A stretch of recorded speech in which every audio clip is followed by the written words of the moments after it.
Suspense.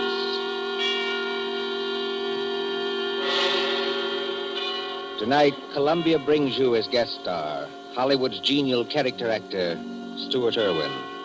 The story is by the author of The Thin Man and the Maltese Falcon, Dashiell Hammett, one of America's acknowledged masters of the art of suspense. Suspense is compounded of mystery and intrigue and dangerous adventure. In this series are stories calculated to intrigue you, to stir your nerves, to offer you a precarious situation, and then withhold the solution until the last possible moment. Tonight, for instance, Stuart Irwin plays for us a pleasant, easygoing assistant chief of police in a small town who, to everyone's surprise, was instrumental in solving a murder. We trust that with this tale we shall keep you in suspense. For Suspense tonight, CBS presents Stuart Irwin in Two Sharp Knives by Dashiell Hammett.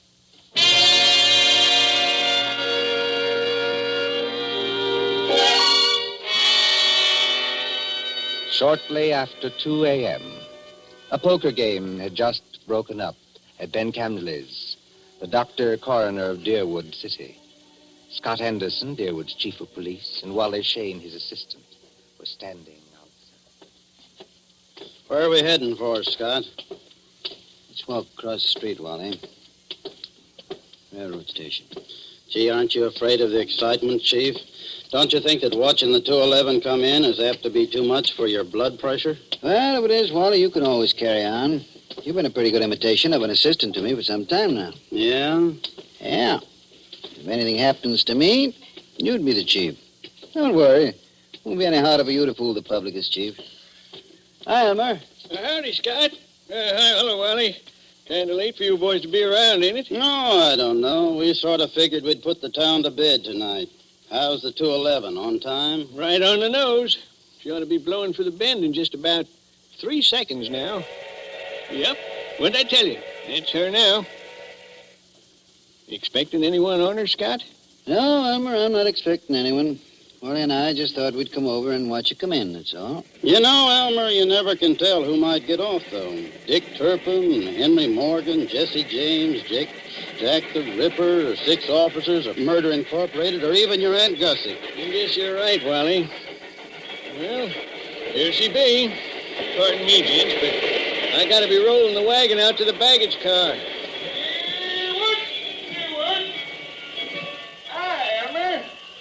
Well, can't complain. Can't complain, Cap. Well, maybe you can't, Elmer, but I sure can if you hold us up with that freight there. You got much more? Nope, this is the last piece now.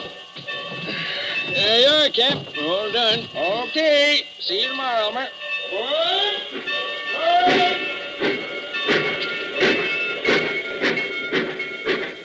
Hey, Scott, do you see what I see? I mean, do I see the man who just got off that train? The answer's yes. Well, he's a ringer for the guy we got a picture of. That is the guy. Well, then, what do we do now? We take him, Wally. My car's at the corner of the alley. But, Scott... We'll tail him up the street. Okay, Scott. There he goes now, over toward the taxi stand. Come on. Let's follow him.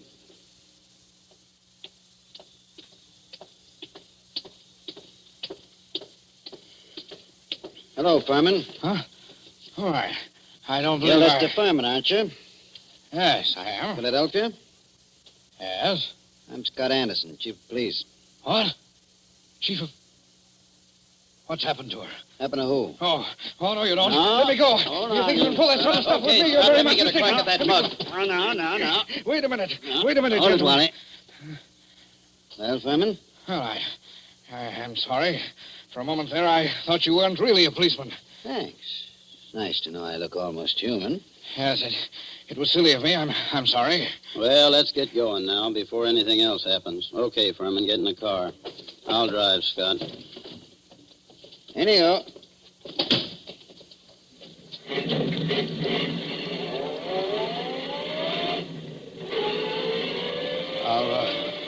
Are you taking me to police headquarters? That's right. What for? Philadelphia? I don't think I understand. You understand that you're wanted in Philadelphia for murder, don't you? Murder? Why, That's ridiculous. Who told you that? Well, it's a cinch he didn't make it up. But wait, there must be Take it easy now. Just wait till we get down to headquarters. And I'll show you what I mean.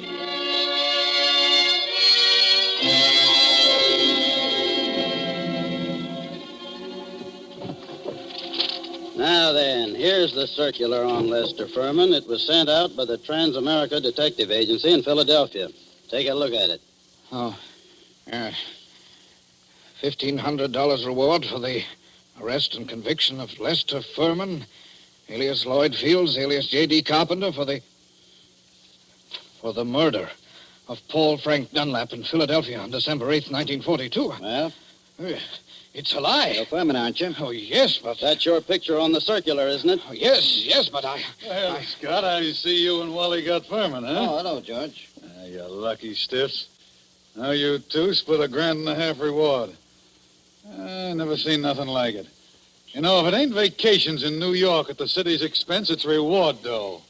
Judge, someday, if you don't remember you're the jailer around here, not the D.A., you're going to be wearing your teeth on the outside of your lips, and I'll be the guys who arrange them that way. Savvy? Just because you caught a guy who's hot in Philadelphia. it's a lie. It's a frame-up. You can't prove anything. There's nothing to prove. I never killed anybody. I won't be framed. Take it I won't easy, be framed. Furman. Take it easy. You're wasting your breath on us. Save it for the Philadelphia police. We're just holding you for them. But it's not the police. It's the Trans-America Please Detective... turn you over to the Philadelphia police. Mr. Anderson, Well, then there's nothing I can do now. There's nothing any of us can do till morning. We'll have to search you now, then we won't bother you anymore till they come for you. But Wally, you look through his bag. I'll see what he's got in his pockets. Okay, Scott. Well, all he's got on him are some business cards, a few letters, $160, a book of checks in the Philadelphia bank, and a few odds and ends. What's with the bag, Wally? Not much. A couple of changes of clothes, some toilet articles, and... Oh, here's a 38.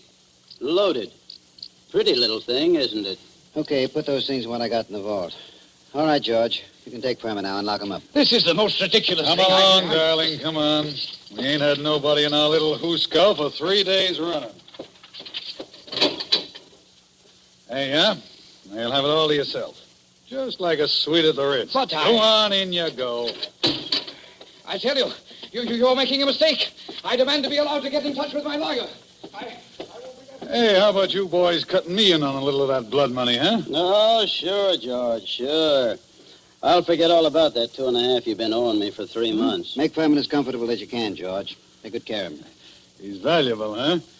Yeah, now, if it was some bum that didn't mean a nickel to you... George, any day now, I'm going to forget that your uncle is county chairman and throw you back in the gutter just to see how high you'll bounce. Remember that. Oh, Scott, I didn't mean nothing. That's all, George. Never mind the rest. I'm going home now. If anything's urgent, I can reach there. But get this. I don't want to be disturbed. Unless it is urgent.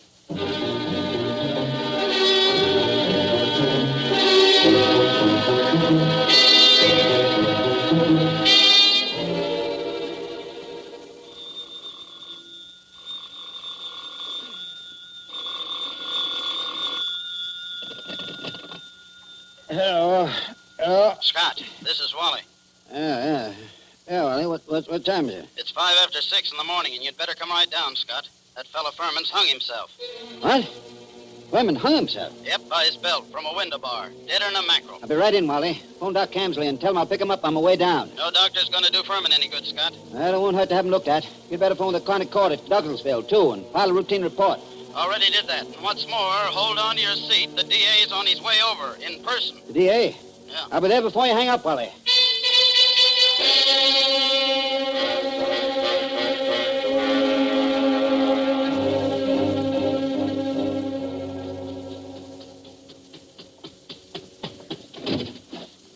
Come on in, Chief. Ted Carroll, the DA's here, and he's plenty hot under the collar.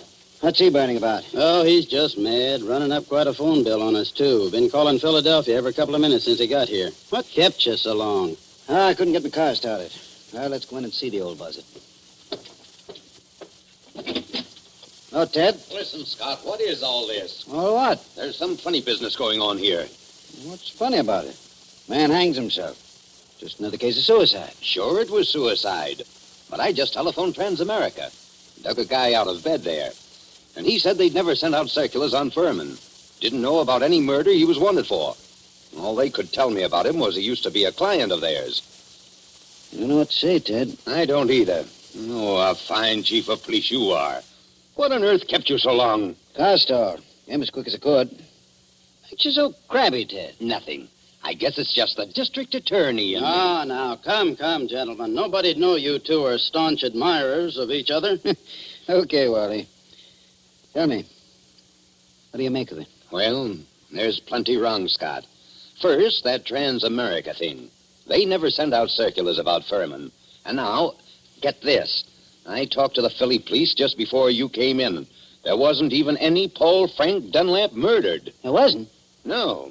What did you get out of Furman before you let him hang himself? But he was innocent. Didn't you grill him? Didn't you find out what he was doing in town?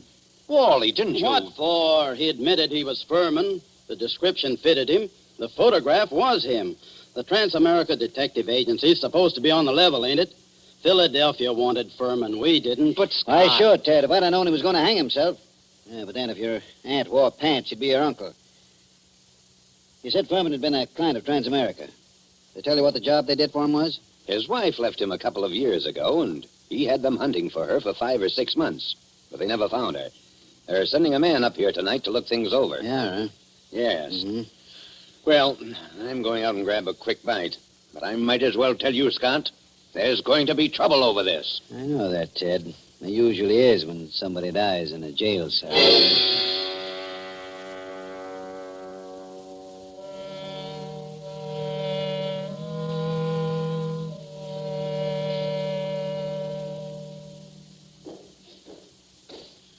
Well, so what's become of that 1,500 fish now, huh, Scott? What happened there last night, George?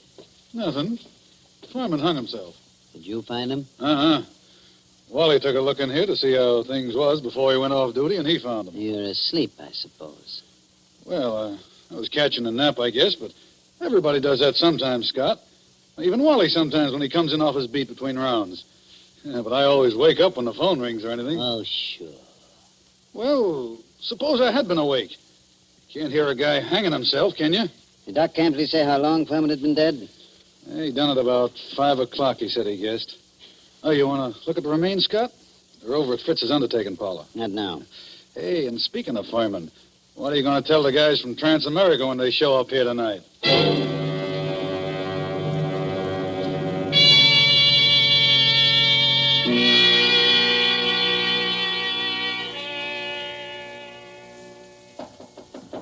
Come in. Oh, they told me I'd find you here. You're Chief Anderson, aren't you? Yes, that's right. I'm Carl Riesing, Assistant Manager of the Transamerica Detective Agency in Philadelphia. This is Mr. Wheelock, who was Lester Furman's personal attorney. Glad to know you, Mr. Racing. How do you do, Mr. Wheelock? How do you do? I know you gentlemen are already in possession of most of the details concerning Mr. Furman from the time he arrived in Deerwood until the time of his death. But perhaps you don't know that the police of most towns in our corner of the state have also received copies of this same reward circular.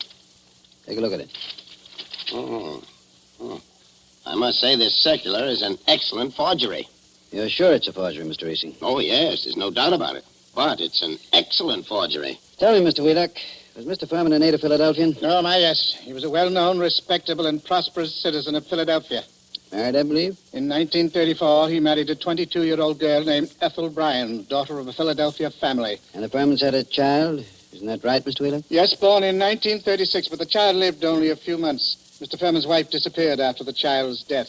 What year was it that she disappeared? Mr. Riesing should remember that. His agency worked on the matter. Oh, I remember it well. Mrs. Furman disappeared in 1937. We never heard anything of her again, although Furman spent a lot of money trying to locate her. What did she look like, Mr. Racing? In just a moment. I have a picture of her right here in my briefcase. Here it is. Quite pretty, isn't she? If you care for that type. I see what you mean, Mr. Wheelock. But she's attractive as that.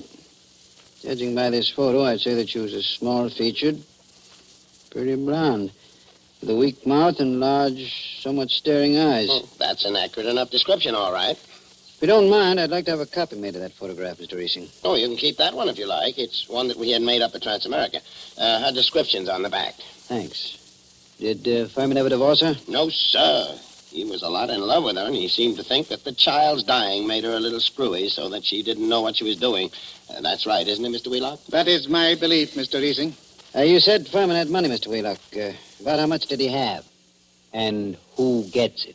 I should say his estate will amount to perhaps $500,000 left in its entirety to his wife. Mm-hmm.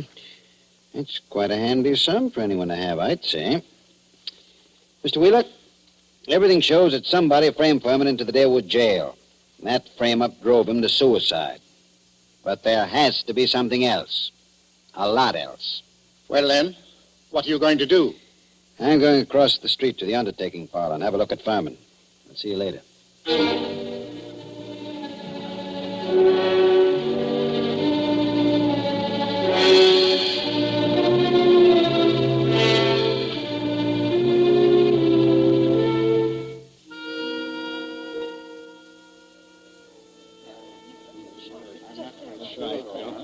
Hello, Doc. Hi, Scott. I figured you'd come over here to the undertaker's pretty soon. What's in your mind, Doc? Let's get out of this crowd. I want to tell you something. I just got rid of 2 guys in my office. Let's go back there. Suits me. 2 of those bruises showed, Scott. What bruises? Furman. Up under the hair, there were 2 bruises. Why didn't you tell me? I'm telling you now, Scott. You weren't here when I made my examination. This is the first time I've seen you since then. Why didn't you spill the stuff about Furman's bruises when you were testifying at the inquest, then?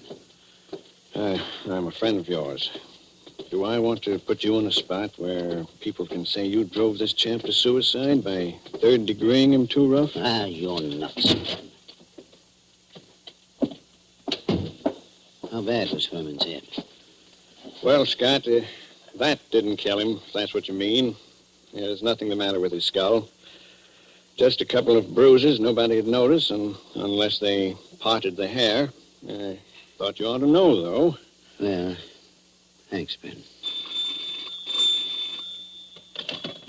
Yes, who is it? This is Fritz, the undertaker. Listen, Scott, there's a couple of ladies over here that want to take a look at Furman. Is it all right? Who are they? I don't know them. Strangers. What do they want to see him for? I don't know. Wait a minute. Can't I please see him? Why do you want to see him? Well, I'm his wife. Furman's wife? Yes. Oh, certainly. I'll be right over. So long, Ben. I've got to go back to the undertaker's. So long, Scott.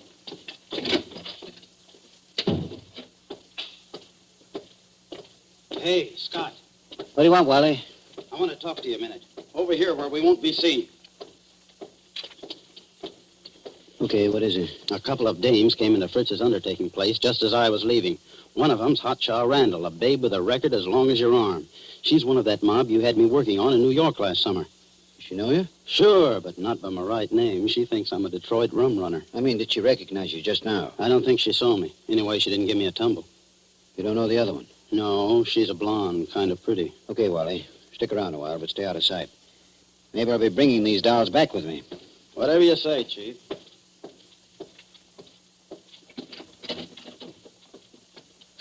Oh, there you are, Scott. I wondered when you were coming.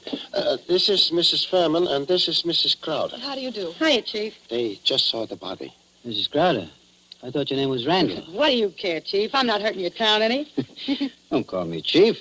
You city slickers, I'm the town whittler. Thank you for letting me see him. It's all right, Mrs. Furman.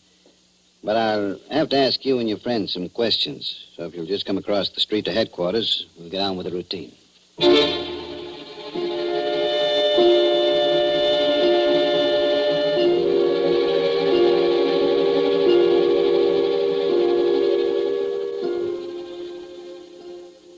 Before I ask any questions, I want to tell you something.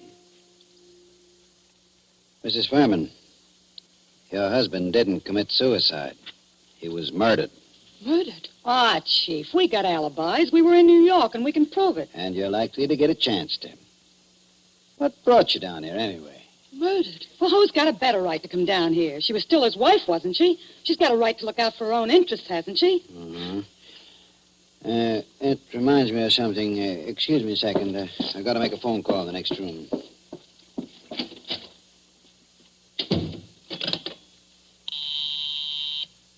Officer Hamill speaking. This is Scott. Yes? Is Wally around? No, he's not here. He said you told him to keep out of sight. I'll find him for you, though. Right. Tell Wally I want him to go to New York tonight. Send Mason home to get some sleep. He'll have to take over Wally's night trick. Oh,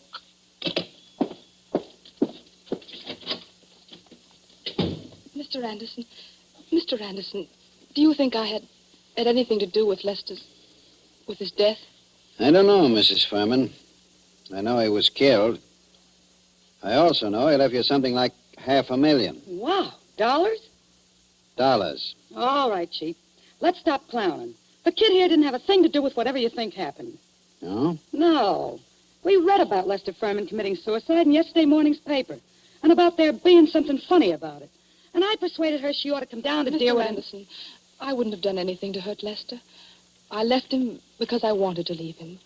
I wouldn't have done anything to hurt him for money or anything else. Had I wanted money from him, I would only have had to ask him for it. That's the truth, Chief. For years I've been telling Ethel she was a chump not to tap him. But she never would. I wouldn't have hurt him. Why'd you leave him then? Oh, I don't know how to say it. The way we lived wasn't the way I wanted to live. I wanted... Oh, I don't know what. Anyway, after the baby died, I couldn't stand it anymore. Excuse me. Hello? Oh, yeah, Hammer?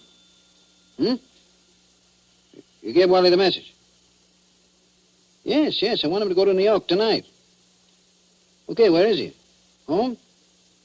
He is home, huh? Okay, thanks.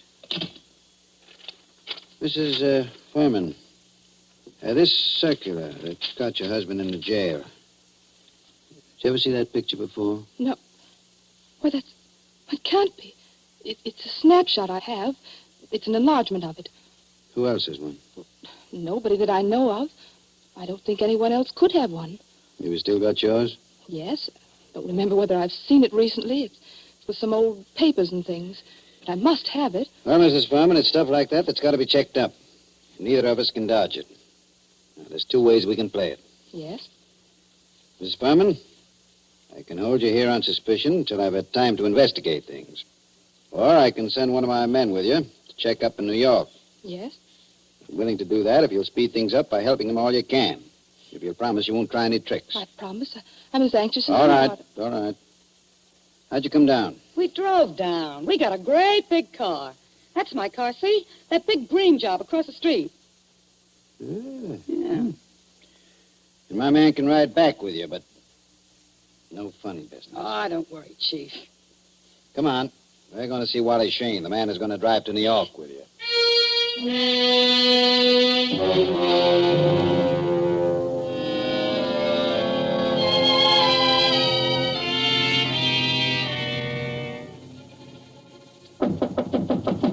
Wally? Who is it? Scott, Wally. Come in. Ladies first. Harry. Ethel. No, you don't. No, you don't. No use reaching with that gun, Wally. Already got you covered. I guess you win, Scott. Yeah, I guess I do. Come along back to headquarters with me like a good little boy. Wally, you're under arrest for murder.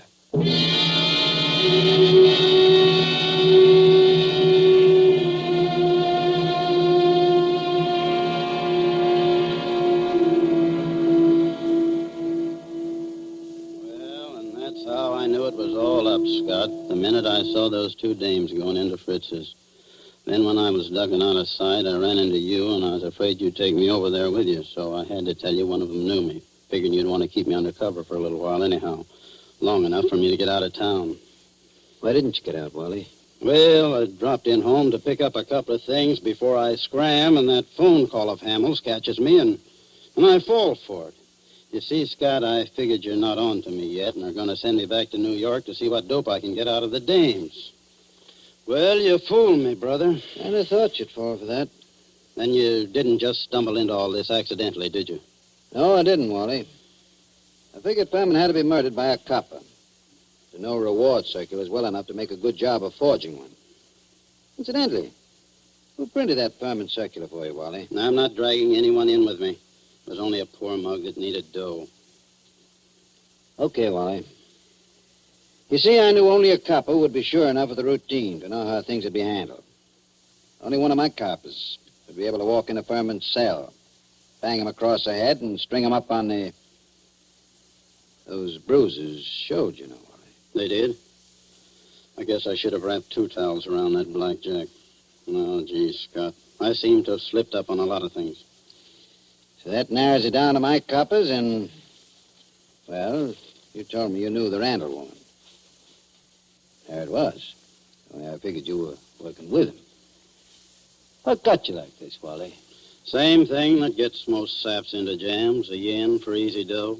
And I was in New York, see, Scott, working that Dutton job for you, palling around with big-shot racketeers, passing for one of them, and... Yes?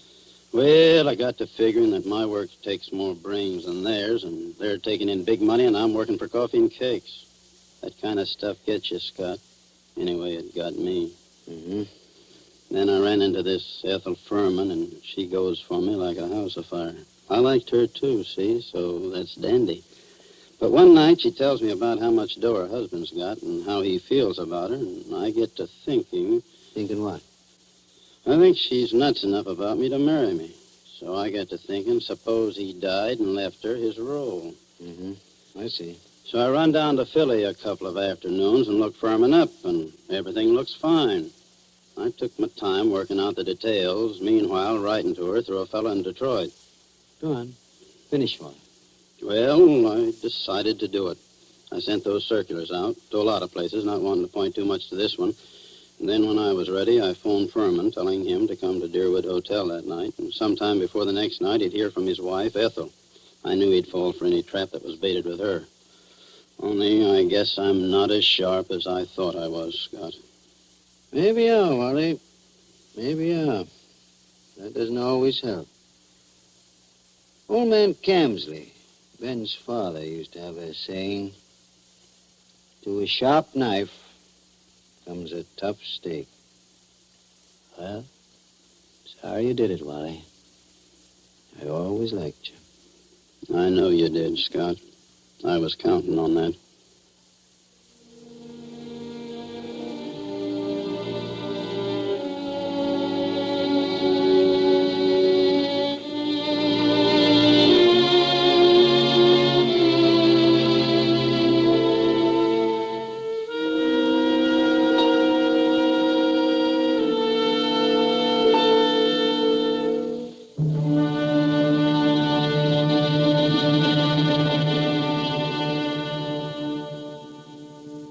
And so ends Dashiell Hammett's 2 Sharp Knives, starring Stuart Irwin.